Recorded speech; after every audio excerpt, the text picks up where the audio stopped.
우리가 그동안 사명자라는 주제, 사명이라는 주제를 가지고 말씀을 나누었습니다. 오늘이 마지막 시간입니다. 오늘까지 해서 총 8번의 말씀을 나누었는데 이 말씀을 나누는 동안 어떠셨습니까? 여러분은 여러분에게 주어진 사명을 발견하셨습니까? 그리고 또 잊고 있었던 사명을 떠올리셨습니까? 또 발견한 그 사명을 내가 붙잡고 살겠노라고 결단하셨습니까? 이 짧은, 사실 사명을 다루기에는 8주라는 시간이 좀 짧은 시간이기도 하지만 이 말씀을 붙들고 여러분을 다시 한번 사명자로 이끌어내는 시간이 되었기를 소망합니다. 그리고 오늘 이 마지막 말씀을 나눌 때 다시 한번 사명을 결단하며 사명자로 살기를 다짐하는 시간이 되기를 축복합니다.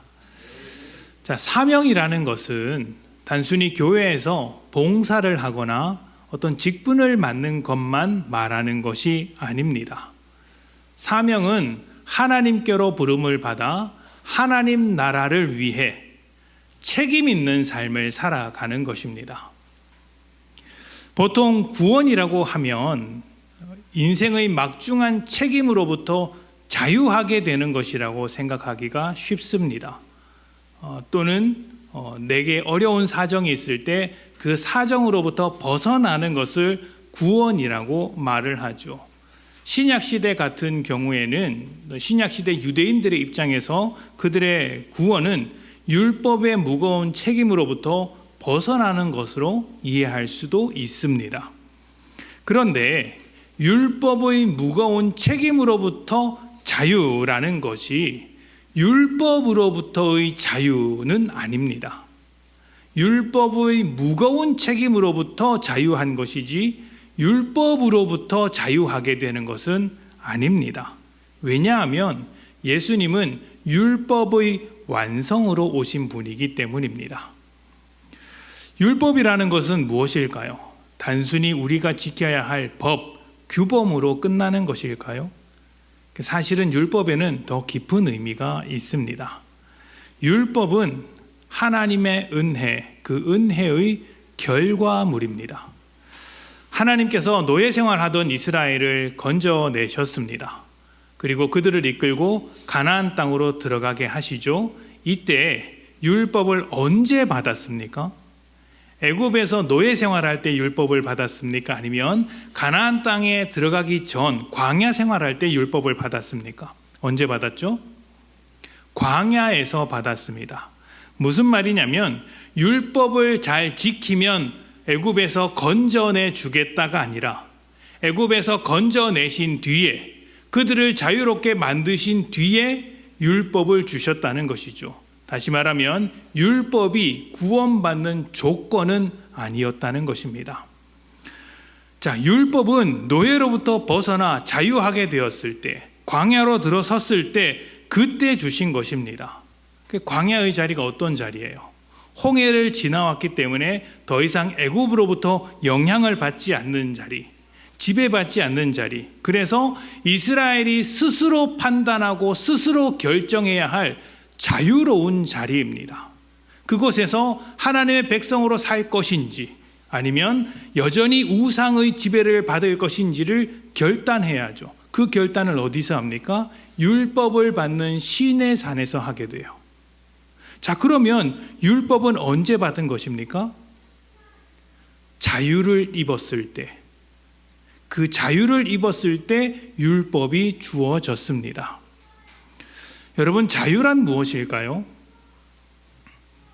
자유란 마음대로 하는 것을 말하는 것일까요? 물론 그것이 자유라고 합니다. 보통 우리가 마음대로 하는 것, 아무런 구속을 받지 않고 내 뜻대로 살아가는 것을 자유라고 이야기하죠. 자, 그런데 자기 뜻대로 살아가는 사람 중에는 도박에 중독되거나 약물에 취해 살아가는 사람도 많습니다. 인생을 허랑방탕하게 살아가는 사람도 많죠.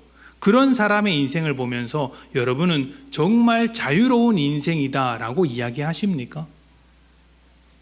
그렇지 않죠. 그 인생을 두고 자유로운 인생이라고 말할 수 있는 사람은 없을 것입니다. 자유라는 것은 그렇게 만만한 것이 아닙니다. 쉬운 것이 아니에요. 자유롭게 된 이스라엘이 애굽의 노예 생활을 청산하지 못하고 과거의 습관대로 다시 살게 된다면, 그러니까 애굽의 노예 생활로부터 벗어났지만 여전히 애굽의 노예된 것처럼 살아간다면, 애굽에서 지난 400년의 시간을 청산하지 못하고 자신들에게 남아있는 그 습관대로 살아간다면 그것은 자유로운 것일까요? 자유를 자유답게 사용하는 것일까요? 전혀 그렇지 않습니다. 자유를 엉망진창으로 살아가는 것입니다. 자유의 무서운 점은 이런 것입니다. 그 사람의 수준에 따라 수준에 맞는 결과를 준다는 것이죠. 노예는 다릅니다. 노예는 자신의 수준에 따라 결과를 받는 것이 아니라 주인의 수준에 따라 결과를 받습니다. 그래서 머슴살이를 해도 대감집에서 하라는 이야기가 있지 않습니까? 머슴은 가난하나 대감집에 있으면 밥이라도 잘 먹습니다. 그런데 자유로운 사람은 자신이 일을 하지 않으면 가난할 수밖에 없는 것이죠. 노예는 주인의 결정을 따르기 때문에 자신의 수준에 대해서 걱정할 필요가 없습니다. 그래서 몸은 피곤하지만 자기 삶을 책임져야 할 그 책임감이라는 면에서는 사실 굉장히 자유로운 것입니다. 여러분, 사업을 하시는 분들이 종종 이런 이야기를 하십니다. 사업을 시작하거나 사업을 오랫동안 하신 분들은 이런 이야기를 하시죠. 남의 밑에서 월급 받고 일할 때가 제일 편하더라. 이런 이야기를 많이 합니다. 왜 그럴까요? 직원으로 있을 때는 몰랐는데 막상 사업을 시작해 보니 내가 책임져야 할 일이 너무 많다는 것이죠. 그래서 직원으로 있을 때 하지 않았던 걱정을 사장이 되어서 합니다.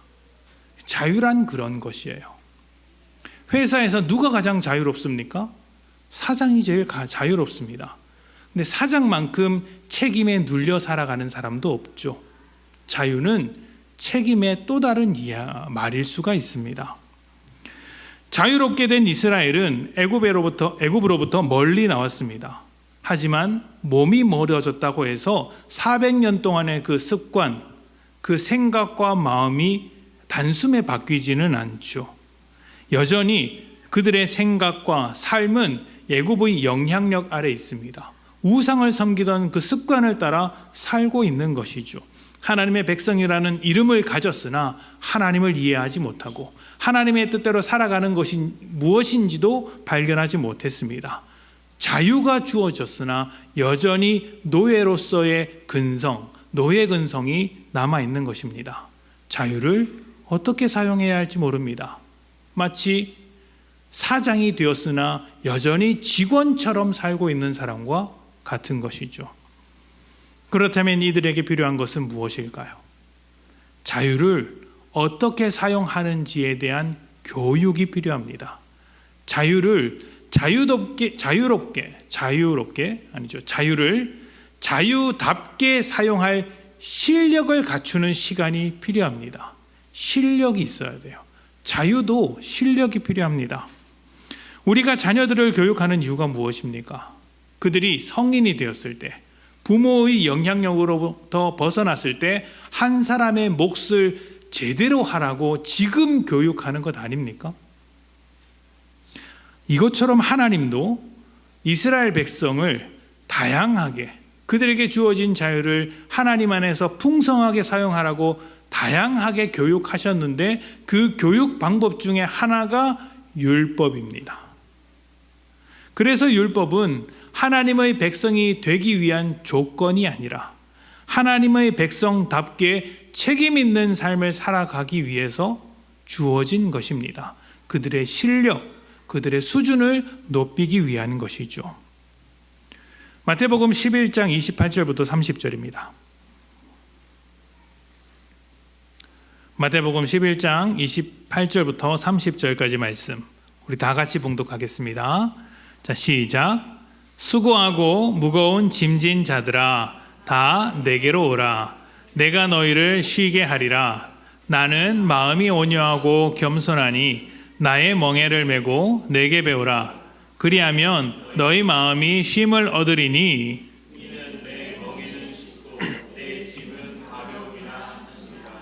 아멘. 여러분 이 말씀을 들을 때마다 많은 위로를 얻으십니까? 정말로 위로를 얻으십니까? 그런데 제가 생각하는 그 위로가 여러분이 받고 있는 위로와는 조금 다를 수가 있어요. 수고하고 무거운 짐진 자들을 주님께서 쉬게 하겠다고 하십니다. 그런데 여기서 쉰다는 건 무엇을 말하는 것일까요? 아무 일도 하지 않고 가만히 침대 위에서 뒹굴뒹굴하는 것을 말하는 것일까요? 주님께서는 분명히 쉼을 주겠다고 하셨습니다. 우리가 생각하는 쉼이란 편하게 사는 것을 말하는 것이겠죠. 그런데 예수님께서 설명하시기로는 이렇게 말씀하셨어요. 내가 너희에게 주는 이 쉼은 내 멍에를 지는 것이다. 나로부터 배우고 내 멍에를 지는 것이다 라고 말씀하셨습니다. 이것은 예수님의 제자로서 예수님과 같은 길을 걷는 삶을 말하는 것이에요. 예수님께서 가시는 길이 무엇입니까? 십자가예요. 십자가가 쉽습니까? 그런데 예수님은 쉽다라고 이야기하시며 너희도 이 짐을 지고 가는 자로 불렀다라는 것입니다. 그러니까 지금 예수님께서 말씀하시는 것은 아무런 짐 없이 편하게 사는 삶을 말하는 것이 아니라 짐의 성질, 그동안 우리가 세상에서 짊어져야 할 짐을 지고 살았다면 이제부터는 하나님 나라의 짐을 지고 산다라는 이야기를 하고 계시는 것이에요. 그것이 어떤 것이에요? 세상이 볼 때 십자가라는 아주 무거운 짐이지만 주님께로부터 배우면 쉽다라는 거예요. 우리가 지고 가는 삶의 짐의 성격, 성질이 달라진다는 것입니다. 우리의 소명은, 우리의 구원, 우리의 사명은 하나님께서 주신 책임에서부터 나옵니다. 하나님의 뜻에 삶의 목적과 방향을 맞추고 인내하며 꾸준히 지속적으로 이루어가는 것이죠. 그리고 이 사명이 교회를 넘어서 가정과 직장에서 열매 맺을 때, 또 내 삶 모든 곳에서 영향력을 가지게 될 때 비로소 우리는 하나님 나라를 이루어가는 예수의 증인이 되는 것입니다. 히브리서 12장 1절부터 3절 말씀을 봅시다. 히브리서 12장 1절부터 3절. 우리 다시 한번 오늘 본문 말씀을 읽어보겠습니다. 자, 시작. 이러므로 우리에게 구름같이 둘러싼 허다한 증인들이 있으니 모든 무거운 것과 얽매이기 쉬운 죄를 벗어버리고 인내로써 우리 앞에 당한 경주를 하며 믿음의 주요 또 온전하게 하시는 이인 예수를 바라보자. 그는 그 앞에 있는 기쁨을 위하여 십자가를 참으사 부끄러움을 개의치 아니하시더니 하나님 보좌 우편에 앉으셨느니라.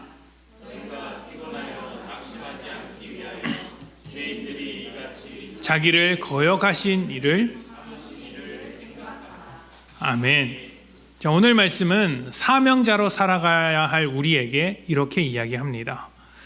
세상의 도전 속에서도 믿음의 길, 사명자로서의 삶을 살아온 수많은 선배들이 있다. 그들이 증인들이다. 이들과 같이 우리도 믿음의 길, 사명자로서 끝까지 우리에게 주어진 그 길을 끝까지 그리고 열심히 달려가야 한다. 자, 그런데 사명자의 길이 그렇게 쉬운 것만은 아니다. 세상의 반대를 받는다. 세상은 우리의 반대편에서 우리의 사명을 반대할 것이다. 그때 우리의 주님 되시며 사명자의 본이 되시는 예수님을 바라보자. 예수님의 제자들은 자기를 비워 말씀을 채우는 사람들이며 예수님의 도를 따르는 사람들입니다. 그리고 우리에게 채워진 그 말씀이 사명의 길로 우리를 이끌어 갈 때에 우리는 그 사명의 길 가운데서 사명의 본이 되신, 사명자의 본이 되신 예수님을 본받아 살아야 합니다. 자, 그렇다면 사명자로서 예수님은 어떻게 자신의 사명을 완수하셨을까요? 수많은 어려움에도 불구하고 어떠한 태도로 사명을 바라보셨기에 그 사명이 이루어졌을까요? 말씀을 통해서 살펴보도록 합시다. 먼저 마태복음 4장 1절부터 2절입니다. 우리 같이 읽어볼까요? 자, 시작.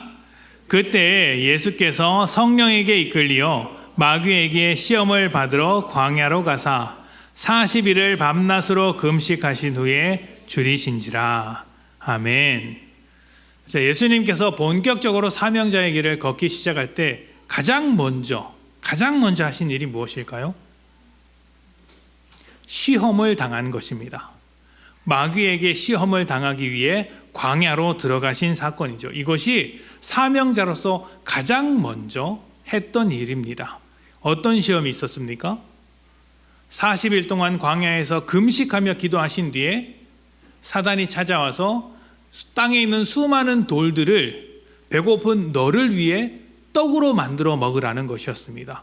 너 배고프니까 그 능력을 너를 위해서 사용해. 괜찮잖아. 돌을 떡으로 만들어 먹을 능력이 있는데 배고파서 밥 먹겠다는데 그게 무슨 문제야? 그렇게 해. 이것이 첫 번째 시험이었습니다. 자기를 위해서 떡을 만들어 먹어라.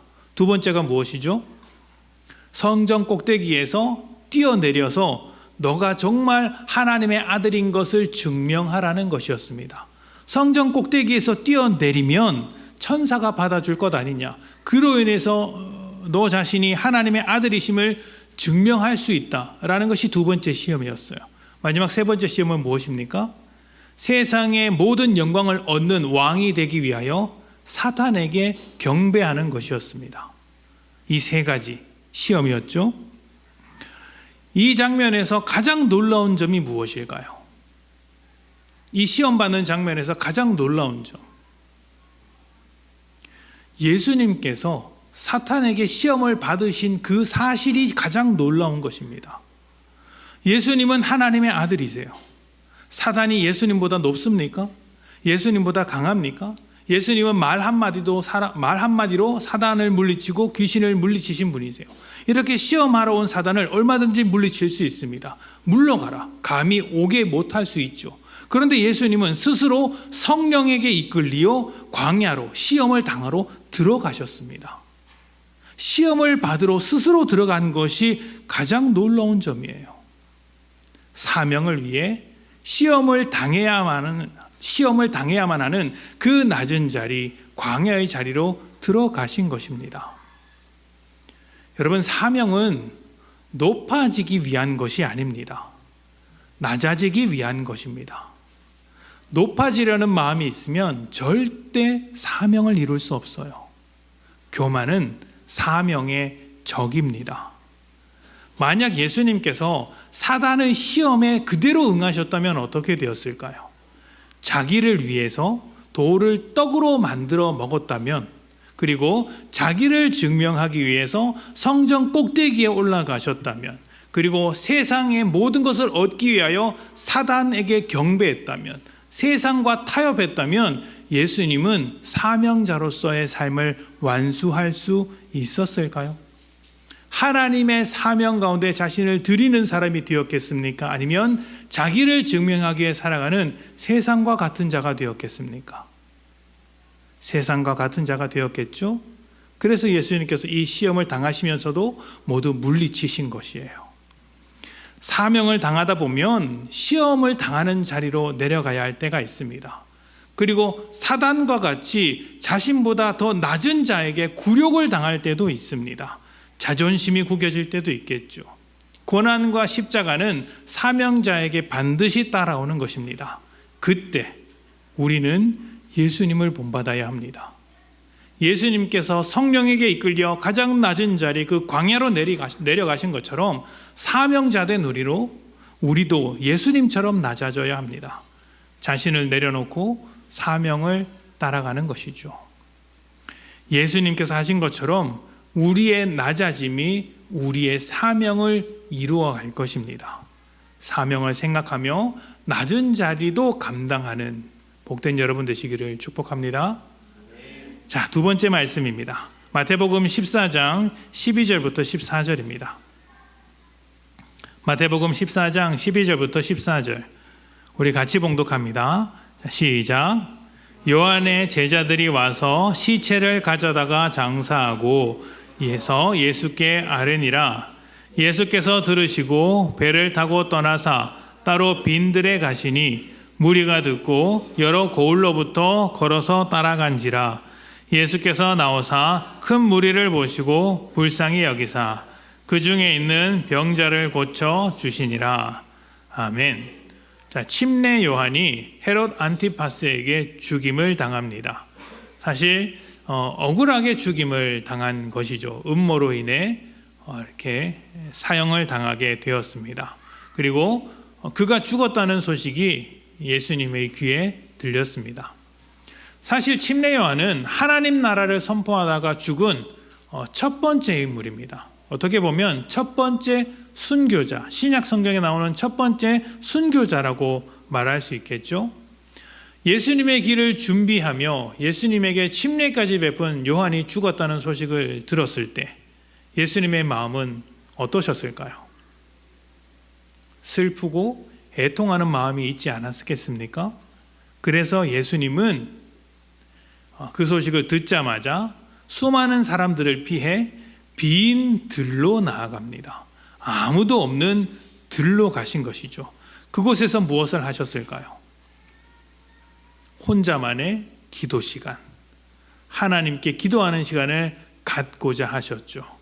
그런데 그때 수많은 무리들이 예수님을 따라왔습니다. 그리고 예수님의 마음, 예수님의 상황은 아랑곳하지 않고 자신들의 요구를 말하기에 바쁩니다. 내가 이렇게 힘드니 고쳐주십시오. 배고프니 먹여주십시오. 내 인생이 이렇게 답답하니 해결해 주십시오. 자신의 상황만을 쏟아놓고 있는 것입니다. 그렇다면 예수님 입장에서 이렇게 힘든데 슬픈데 사람들이 찾아와서 보따리 내놓으라고 이야기하고 있으니 예수님 입장에서는 짜증이 날만 합니까? 아닙니까? 해도 너무한다. 나도 힘들다.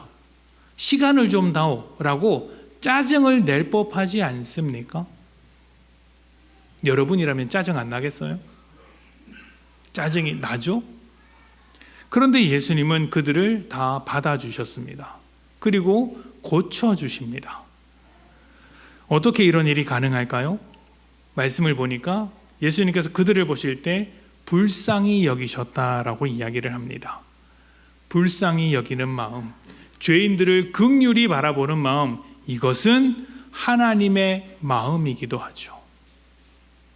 사명자는 하나님의 마음을 품고 살아가는 사람입니다.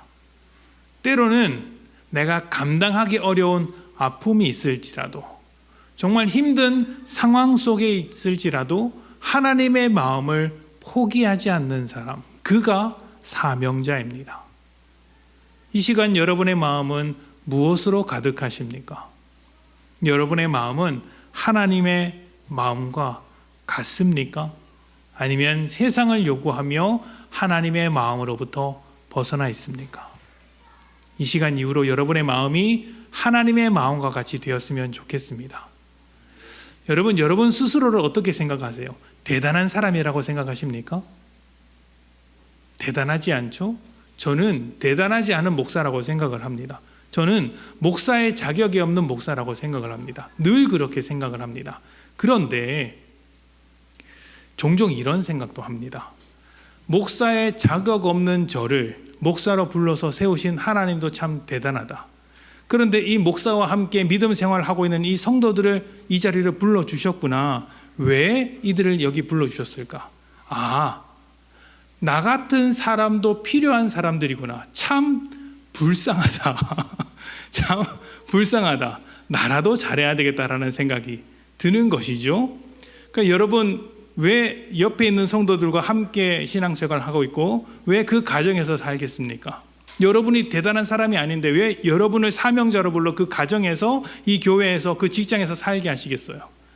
그 사람들이 얼마나 불쌍하면 그러겠어요? 그 남편이 얼마나 불쌍하면 아내랑 살게 하고 그 아내가 얼마나 불쌍하면 남편과 살게 하겠습니까? 그것이 하나님의 마음이에요. 불쌍히 여기는 마음. 그 사람이 얼마나 대단하냐, 잘났냐, 내 마음에 드냐가 아니라 하나님의 사랑이 필요한 자이기 때문에 먼저 사랑을 받은 우리가 그 곁에 있는 것이죠. 그리고 그 사랑을 나누어 주는 것이 하나님의 마음이며 사명자의 삶입니다. 이 마음을 놓치지 않기를 축복합니다. 자, 마지막 마태복음 말씀입니다. 마태복음 26장 19절부터 22절. 마태복음 26장 19절부터 22절까지의 말씀 우리 함께 봉독하겠습니다. 자, 시작. 제자들이 예수께서 시키신 대로 하여 유월절을 준비하였더라. 저물 때에 예수께서 12 제자와 함께 앉으셨더니 그들이 먹을 때에 이르시되 내가 진실로 너희에게 이르노니 너희 중에 한 사람이 나를 팔리라 하시니 그들이 몹시 근심하여 각각 여짜오되 주여 나는 아니지요. 아멘. 제가 이 말씀을 읽을 때마다 제자들이 참 꼴보기가 싫습니다. 예수님께서 십자가의 사명을 감당하시기 바로 전날 제자들과 함께 유월절 식사를 나누셨습니다. 그리고 그 자리에서 너희 중에 누군가 나를 팔리라 이야기합니다. 제자들이 뭐라고 합니까? 나는 아니지요? 나는 아닙니다. 나는 끝까지 예수님을 따라갈 것입니다. 나는 아니지요? 그런데 제자들이 어떻게 합니까? 예수님께서 체포당하시던 날 모두 예수님을 버리고 도망갑니다. 가룟 유다는 예수님을 팔았지만 다른 한 제자는 예수님을 저주했고 나머지 제자는 예수님을 버리고 도망갑니다. 그리고 십자가 달리시던 그날 제자들은 단 한 사람도 찾아오지 않습니다. 요한 한 사람만 그 곁에서 십자가에 못 박히는 장면을 보았죠. 다 예수님을 버리고 도망갑니다. 도망하는 그 사람들이 유월절 만찬에서 나는 아니지요 라고 말하고 있는 거예요. 참 밉상이다라는 생각이 드는데 한편 나 역시도 이렇구나라는 생각을 할 때가 많습니다. 예수님의 사명은 그토록 사랑했던 사람들로부터 버림받는 자리이기도 합니다. 사명자의 자리는 십자가의 자리인 것이죠. 그곳은 아무도 주목하지 않는 자리이고 죽음과 실패로 가득한 자리입니다. 버림받는 자리를 누가 좋아하겠습니까? 아무도 그곳에 올라가려고 하지 않을 것입니다. 그런데 놀랍게도 예수님은 제자들마저 버리고 도망간 그 자리, 십자가의 자리에서 말씀하셨습니다. 다 이루었도다. 다 이루었도다라는 이 말씀은 나의 사명이 완성되었다라는 말이기도 합니다. 세상은 결과로 모든 것을 판단하지만 우리는 우리의 사명은 순종으로 판단합니다.